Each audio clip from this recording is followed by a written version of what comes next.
Pensions ఎక్కడి నుంచి ఇవ్వాలి, నన్ను ఏమైనా చంపుకోదింటారా అని చెప్పేసి ఈయననే మాట్లాడతాడు. మన రాష్ట్ర ఖజానా లేదని. మన రాష్ట్ర ఖజానా లేని దగ్గర ఇప్పుడు సుందరీకరణ చేసేసి అక్కడ గాంధీ సరోవర్ కడదామని చెప్పేసి మీరు అనుకుంటున్నారు. నిజంగా వాస్తవం మంచి ప్లాన్ ఇది. కానీ అక్కడ నిర్వాసితులకి ఎవరైతే ఉన్నారో వాళ్ళకి రీహాబ్కి మీ దగ్గర అంత బడ్జెట్ ఉందా? ఇంతమందికి రీహాబ్ చేయాలంటే స్టేట్ బడ్జెట్ ఎంత కావాల్సి వస్తుంది? ఎన్ని నాళాలు ఉంటాయి, ఎన్ని ఎస్టీపీ సెంటర్లు ఉన్నాయి? అసలు మన హైదరాబాద్లో ఎస్టీపీ సెంటర్లు నిజంగా వర్క్ చేస్తున్నాయా?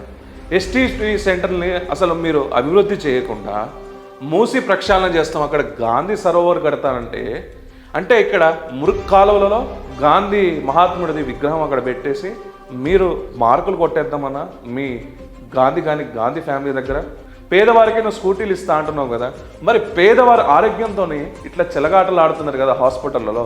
ప్రభుత్వ హాస్పిటల్లో లేవు మెడిసిన్స్ అని చెప్పేసి మీ సిబ్బందే కదా ఇక్కడ కొరతుందని చెప్పేసి అంటున్నారు. మరి దాని గురించి ఎప్పుడు మీరు మాట్లాడరా? దాని గురించి ఎప్పుడు మీరు ఆలోచించుకోరా? ఫస్ట్ ఇక్కడ కావాల్సింది ఏ పేదవాడికైనా విద్య, వైద్యం. వెలుగుమట్ల మహిళలు గుర్తుకు రాలేదా మీకు? మరి వాళ్ళ ఆర్తనాదాలు గుర్తుకు రాలేదా? వాళ్ళ ఏడుపులను చూసే పోలీస్ అన్నలు కూడా ఏడ్చారు కదా, నీకు కనీసం దయ కూడా లేదా వాళ్ళ మీద?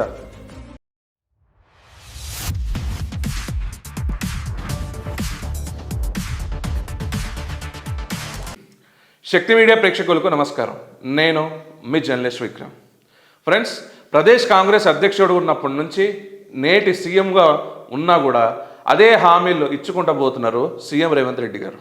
ఇంతకుముందు సీఎం కాకముందు అంటే ఇక్కడ ఓట్లు వేయాలి కాబట్టి ప్రజల్ని ఆ రోజు 6 గ్యారంటీలతోని 420 హామీలతోని ఇక్కడ అధికారంలో వచ్చారు. కానీ గెలిచిన తర్వాత కూడా ఇంకా హామీల వర్షాలు కురిపిస్తూనే ఉన్నారు. అండ్ నిన్న ఏం మాట్లాడారో ఒకసారి చూస్తే నిజంగా స్టన్ అవ్వాల్సిందే మిత్రులారా. ఎందుకో ఒకసారి చూద్దాం.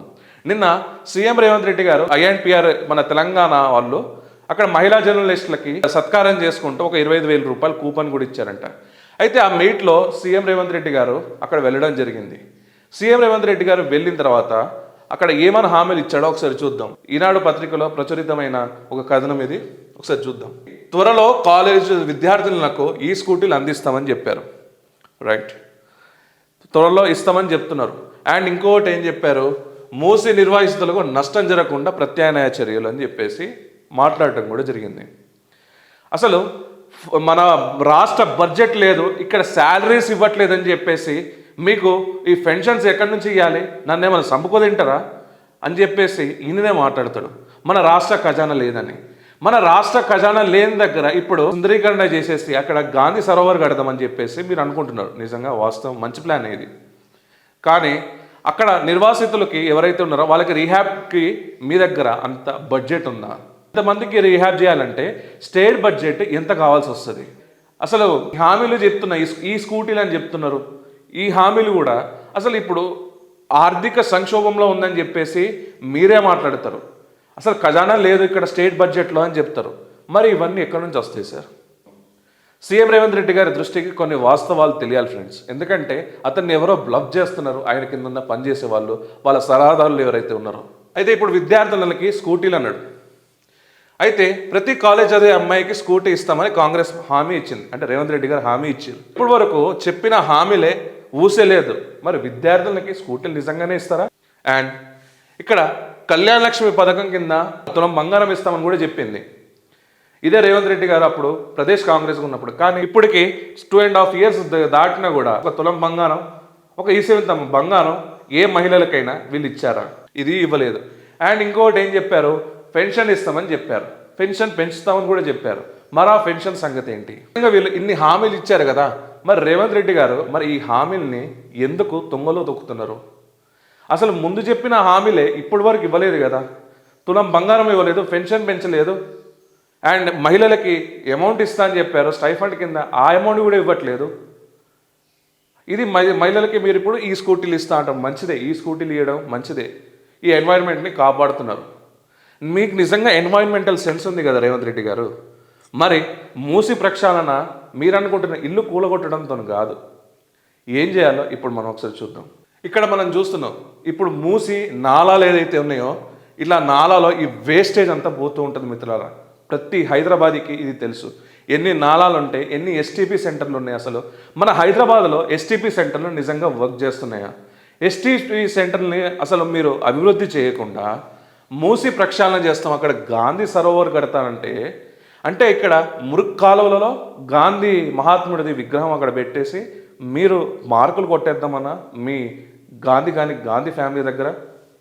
అసలు ఇక్కడ ఎస్టీపీ సెంటర్లో ఎంత పొల్యూట్ అవుతున్నాయి, అసలు పొల్యూషన్ నాళాల నుంచి ఎలా దుర్గంధం వస్తుంది, అక్కడ దోమలు ఏ విధంగా ఉన్నాయి, ఇవన్నీ మనకు తెలియదా మిత్రులారా? నాళాలు ఎట్లా ఉన్నాయో అక్కడ హైదరాబాద్లో. ఇతనే గతంలో చెప్పిండు, ఏమని చెప్పిండు, మీరు ఫామ్ హౌస్ నుంచి అండ్ మీ ఇళ్ళ నుంచి వచ్చే మురికి నీళ్ళు మా ప్రజలు తాగాలా అని చెప్పేసి ఈయనే క్వశ్చన్ చేశారు కదా ఆ రోజు. మరి ఇప్పుడు ఈ నాళాల దుర్గంధం నుంచి, ఈ నాళాల నుంచి ఇప్పుడు మూసి ప్రక్షాళన చేయాలంటే అది అసలు వీరికి ఏం చేయాలో కూడా తెలియట్లేదు.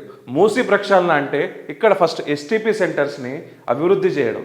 ఎస్టీపీ సెంటర్స్ని అభివృద్ధి చేస్తే ఇప్పుడు అది సెట్ అవుతుంది. కానీ మీరు అక్కడ గాంధీ సరోవరో ఇల్లులు కూలగొడితేనో కాదు రేవంత్ రెడ్డి గారు. ఎస్టీపీ సెంటర్లు ఉన్నాయో దాన్ని ఫస్ట్ అభివృద్ధి చేయండి, దాని తర్వాత ఇల్లుని కూల్చండి. అప్పుడు సోషల్ మీడియా కాదు, ఏంటది మీడియా కాదు, ఎవరు మిమ్మల్ని క్వశ్చన్ చేయరు. అసలు మూసి ప్రక్షాళన చేయాలంటే ఇక్కడ ఎస్టీపీ సెంటర్లు మంచిగా వర్క్ చేయాలి.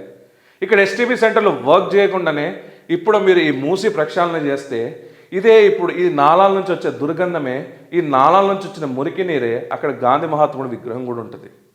అండ్ వీళ్ళు చెప్తున్నట్టు నిజంగా మహిళల రాష్ట్రం ఇది చేయాలి, మహిళలకి ఏదో ఉద్ధరిద్దామని చెప్పేసి వీళ్ళు అంటున్నారు కదా. ఒక సాధారణమైన మహిళకి ఏం కావాలి మిత్రులారా? వారి కుటుంబం బాగుంటే చాలని చెప్పేసి అనుకుంటుంది, మంచి పిల్లలకి మంచి విద్య ఇవ్వాలని చెప్పేసి అనుకుంటుంది, మంచి ఒకటి వచ్చేసరికి ఆరోగ్యంగా ఉండాలని చెప్పేసి అనుకుంటుంది. కానీ ఇక్కడ మనం చూస్తే ఔషధాల కొరత ఉందంట. మెడిసిన్స్ ఏదైతే మనం తీసుకుంటున్నామో గవర్నమెంట్ హాస్పిటల్స్లో అక్కడ అసలు మెడిసిన్ రాసి ఇప్పుడు డాక్టర్ కానీ ఎవరైనా రాసిస్తే అక్కడ ఈ మెడిసిన్స్ లేవని రెడ్ మార్క్ పెట్టేసిన బయటకు వెళ్ళి ఫార్మసీలో తీసుకుంటున్నారు.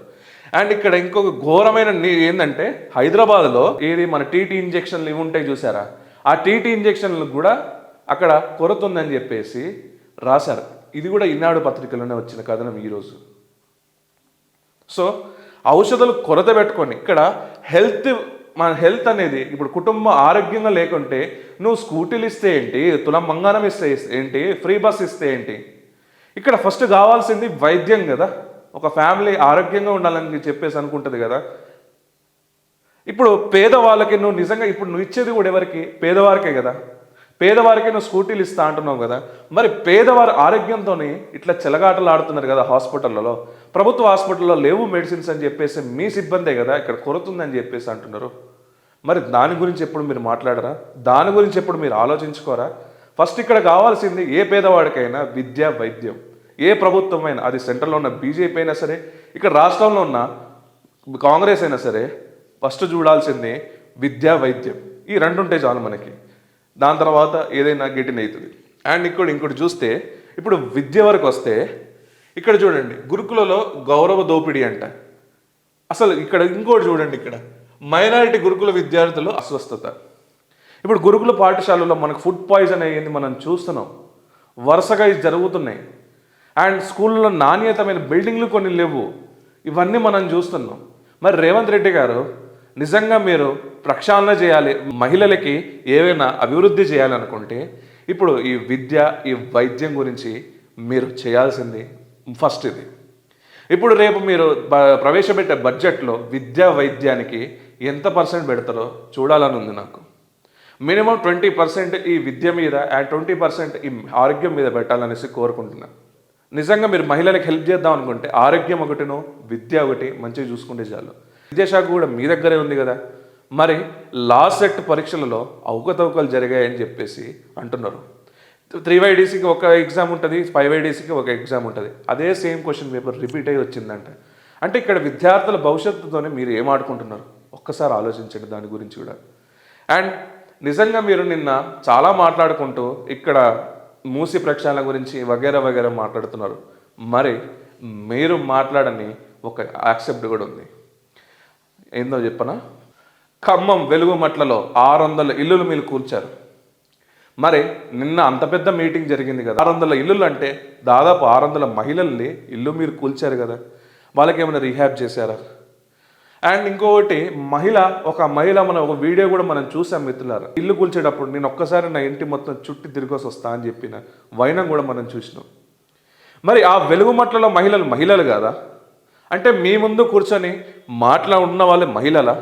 లేకుంటే మీరు అనుకుంటున్న సోనియా గాంధీ ఇందిరమ్మ రాజ్యం ఏదైతే ఉందో ఇది మహిళలు, వాళ్ళే మహిళలా? వీళ్ళు మహిళలు కాదా? మరి వీళ్ళు 600 ఇల్లులు కూల్చినప్పుడు ఒక ఇంటిమేషన్ ఇవ్వకుండా, ఒక నోటీస్ ఇవ్వకుండా కూల్చారు కదా మరి వెలుగుమట్లలో. మరి దాని గురించి మీరు ఎందుకు మాట్లాడట్లేదు? నిన్న అంత మాట్లాడారు, అరగంట సేపు మాట్లాడారు మీరు, దాంట్లో వెలుగుమట్ల మహిళలు గుర్తుకు రాలేదా మీకు? మరి వాళ్ళ ఆర్తనాదాలు గుర్తుకు రాలేదా? వాళ్ళ ఏడుపులను చూసి పోలీస్ అన్నలు కూడా ఏడ్చారు కదా, నీకు కనీసం దయ కూడా లేదా వాళ్ళ మీద? వారి గురించి అసలు మాట్లాడలేదు కదా మీరు. అసలు మీరు ఈ వెలుగుమట్లలో కూల్చడానికి ముఖ్య ఉద్దేశం, మాకొచ్చే డౌట్ ఏంటంటే, ఈ మూసి ప్రక్షాళన అక్కడ జరుగుతున్నప్పుడు, మీరు అది చేస్తున్నప్పుడు ఈ స్టేట్లో ఇంకొక ఇష్యూతోని దాన్ని డైవర్షన్ చేద్దాం అనుకున్నారు. ఇక్కడ వెలుగుమట్లలో ఉన్న 600 ఇల్లులని కూల్చడం జరిగింది. అది మీ డైవర్షన్ పాలిటిక్స్లో అని చెప్పేసి నాకు వచ్చే డౌట్. ఎందుకంటే ఇక్కడ 600 ఇల్లులు అంటే దాదాపు ఒక 1200 ఓట్లు, ఏముంది మళ్ళీ 5000 3000 ఇస్తే మళ్ళీ ఓటేస్తారు కదా అనే ఒక ధీమాతోని మీరు ఇక్కడ వెలుగుమట్టలో ఇల్లు కూల్చారు. కానీ అదే హైదరాబాద్ జిహెచ్ఎంసీ మొత్తం ఇది ఎఫెక్ట్ అవుతుందని చెప్పేసి అక్కడ మొన్నటి వరకు మీరు అనుకున్న కొన్ని స్ట్రాటజీస్ ఏదైతే ఉన్నాయో ఆ స్ట్రాటజీ అక్కడ వర్కౌట్ కాదనేసి అక్కడ కొంచెంసేపు ఆపేసి ఇక్కడ దాన్ని డైవర్షన్ కోసం ఇది చేశారు. ఇది వాస్తవమా కాదా? బాధ, వీళ్ళ గోస మీకు గుర్తుకు రావట్లేదా? ఎంత ఒక పర్సన్ ఇల్లు అంటే వారికి ఎంత ప్రేమ ఉంటుందో అందరికీ తెలుసు. ఆ 600 ఇల్లులు మీరు కూర్చారు కదా, మరి 600 మహిళలు ఏడుపులు మీకు తగలట్లేదా? మహిళల్ని నిజంగా సంతోషం చూడాలంటే ఇదేనా రేవంత్ రెడ్డి గారు? ఎంతమంది మహిళలు ఏడవలేదు? ఎంతమంది మహిళలు మిమ్మల్ని క్వశ్చన్ చేయలేదు? రేవంత్ అన్నా అని చెప్పేసి మీకు ఓట్లు వేసిన ఈ ప్రజలే కదా, మరి ఈ ప్రజల ఇల్లుని మీరు కూర్చారు కదా. వెలుగుమట్ల ప్రజల్ని మహిళల్ని మీరు దగా చేసినట్టే కదా, మీరు మోసం చేసినట్టే కదా. నిజమైన ఇందిరమ్మ రాజ్యం నిజంగా మీరు సోనియా గాంధీకి తీర విధేయులు కదా, మరి వాళ్ళే మహిళల, వీళ్ళు కాదా? సో మీరేమంటారు ఫ్రెండ్స్? నేను చెప్పిన దాంట్లో వాస్తవం ఉందా లేదా? అసలు నిజంగా మహిళకి, ఒక సాధారణ మహిళకి వారి ఆరోగ్యం, వారి కుటుంబ ఆరోగ్యం, వారి పిల్లల చదివే ముఖ్యం కదా. అది చేయకుండా స్కూటీలు ఇచ్చుకుంటా, ఫ్రీ బస్సులు ఇచ్చుకుంటా, తులం బంగారం ఎవడు అడిగింది సార్? మంచి విద్య, మంచి వైద్యం ఇవ్వండి. అండ్ నిజంగా మీరు మహిళలకి, ఈ రాష్ట్రానికి మీరు తెద్దామనుకుంటున్నారు చూసినారు, ఏది ఐపీఎస్ ఆఫీసర్లో లేకుంటే హై ఎండ్ ఆఫీసర్స్ సెక్రటరేట్స్లో కాదు సార్. ఇక్కడ మహిళల్ని ఏడిపించుకుంటుంటే చాలు. ఇక్కడ మహిళల్ని మీరు ఏడిపిస్తూనే ఉన్నారు. 600+ మహిళల్ని, 600 ఇళ్ళలో ఉన్న మహిళల్ని ఇక్కడ ఖమ్మం జిల్లాలో మీరు ఏడిపించారు. వాళ్ళ ఆర్తనాదాలు కూడా చూశారు వీడియోల రూపంలో. సోషల్ మీడియాలో మీరు చాలా యాక్టివ్గా ఉంటారు కదా, మీరు చూడలేదా వీడియోలు? మళ్ళీ మీ మినిస్టర్లు వచ్చేసరికి వాళ్ళని పెయిడ్ ఆర్టిస్టులని, ఇంకా వాళ్ళని పుండు మీద కారం చల్లినట్టు మాట్లాడతారు. ఇది తప్పు సార్ ఇది. సో మీరేమంటారు ఫ్రెండ్స్? నేను చెప్పిన దాంట్లో వాస్తవం ఉందా లేదా? కమెంట్స్ రూపంలో చెప్పండి. ఈ వీడియో కానీ మీకు నచ్చినట్టయితే లైక్, షేర్ అండ్ కమెంట్ చేయాల్సిందిగా కోరుకుంటున్నాను. జై హింద్, జై భారత్.